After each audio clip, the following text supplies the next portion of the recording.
चला बघा काय पॉझिटिव्ह निगेटिव्ह आणि झिरो वर्क. ठीक आहे. पॉझिटिव्ह वर्क म्हणजे काय?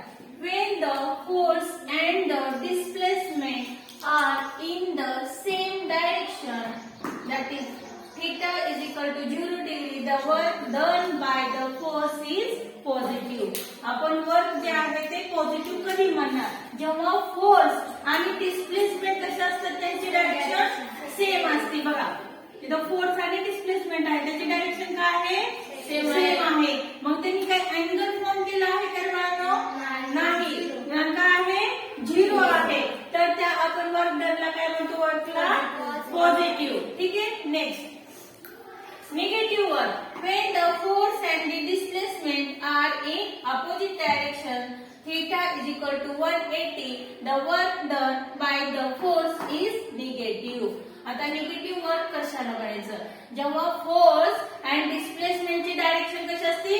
अपोजिट असते. अपोजिट म्हणजे काय? विरुद्ध दिशेला असते. आणि त्यांचा अँगल कसा फॉर्म होतो? 180 होतो.